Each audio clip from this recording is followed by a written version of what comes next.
Hello అండి, welcome to film diary. Cinema ఎలా ఉంది అని ఒక మాటలో చెప్పాలంటే కనుక బాగుంది. బాగుంది అని చెప్పడం కన్నా బాగానే ఉంది అని చెప్పడం బెటర్ ఏమో. ధనుష్ యాక్టర్గానే కాకుండా డైరెక్టర్గా కూడా ప్రూవ్ చేసుకున్నాడు.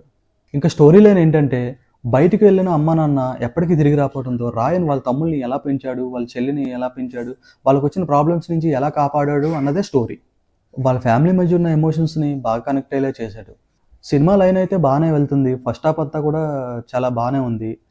సెకండ్ హాఫ్ వచ్చేసి కొంచెం ల్యాగ్ అనిపించింది. కాకపోతే ఓవరాల్‌గా సినిమా మొత్తం చూసుకుంటే మాత్రం సినిమా ఓకే అనే చెప్పొచ్చు. బావుంది. సినిమాలో సందీప్ కిషన్‌కి మంచి రోల్ పడిందనే చెప్పాలి. తన యాక్టింగ్ కూడా బానే చేశాడు. తన రోల్ మొత్తం బానే వర్కౌట్ అయింది. సినిమాలో వాళ్ళ చెల్లిగా చేసిన క్యారెక్టర్ చాలా బాగా చేసింది. ఇంకా రాయన్ కూడా యాక్టింగ్ పరంగా చాలా బానే చేశాడు. చాలా సైలెంట్‌గా ఉంటాడు.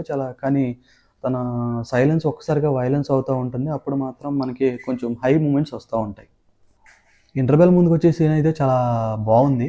మంచి హైనిస్తుంది అందరికి కూడా. ఒక్కసారిగా గ్రాఫ్స్ చాలా స్లోగా వెళ్తున్న గ్రాఫ్‌ని ఒక్కసారిగా కొంచెం లేపినట్టు అనిపిస్తుంది. స్టోరీ చూసుకుంటే మనం చాలా సార్లు చూసిన పాత స్టోరీనే. కాకపోతే దీంట్లో స్క్రీన్ ప్లే కొంచెం కొత్తగా ఉంది. సినిమాలో మొత్తం ఈ విలన్స్ 2 గ్యాంగ్స్ ఉంటాయి. ఆ 2 గ్యాంగ్స్ కాకుండా మూడో గ్యాంగ్ ఎవరన్నది సినిమాలో ట్విస్ట్. సినిమా చివరికొచ్చేసేటప్పుడు మనం రొటీన్‌గానే జరుగుతుంది అని అనుకుంటాం. కానీ ఆ ట్విస్ట్ వల్లే కొంచెం ఇంట్రెస్టింగ్‌గా మారింది సినిమా. ఇంకా సాంగ్స్ విషయానికొస్తే అంతగా ఏమి అనిపించలేదు. ఫస్ట్ సాంగ్ అయితే ఓకే అనిపించింది. ఇంకా లాస్ట్ సాంగ్ వచ్చేసి కొంచెం బానే ఉంది అనిపించింది. ఇంకా బీజీఎం వస్తే సీన్స్‌కి తగ్గట్టుగా బానే హై ఇచ్చారు. సినిమా సైలెంట్‌గా వెళ్తున్నప్పుడు వయలెన్స్‌లోకి ట్రాన్స్‌ఫర్ అవ్వడానికి బీజీఎం బానే వర్క్ అయింది. ఇంకా పెర్ఫార్మన్స్ విషయానికొస్తే ధనుష్ గారు ఎప్పట్లానే బానే చేశారు. అలాగే సెల్వరాఘవన్ గారు కూడా చేశారు. ఇంకా సూర్య గారు అయితే చెప్పవసరం లేదు. ఆయన కూడా ఆయనకిచ్చిన పరిధి ప్రకారం బానే చేశారు. ఇంకా సందీప్ కిషన్ కూడా బానే చేశాడు. వాళ్ళ సిస్టర్ క్యారెక్టర్ కూడా బానే చేసింది. మిగతా వాళ్ళందరూ వాళ్ళకిచ్చిన క్యారెక్టర్స్‌ని వాళ్ళు బానే చేశారు. ప్రకాష్ రాజ్ గారి క్యారెక్టర్‌ని ఇంకొంచెం బెటర్‌గా రాసుకుంటుంటే బాగుండేదేమో అనిపించింది.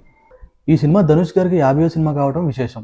ధనుష్ గారు యాక్టర్‌గా సక్సెస్ అయ్యారు. కాకపోతే అంతే కాకుండా డైరెక్షన్‌లో కూడా ఇప్పుడు అంతే సక్సెస్ అయ్యి ప్రూవ్ చేసుకున్నారు.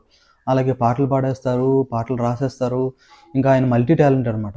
ఇప్పుడు డైరెక్టర్‌గా మాత్రం మంచి మార్కులే కొట్టేశారు. వీడియో గనుక మీకు నచ్చినట్టయితే లైక్ చేయండి, షేర్ చేయండి,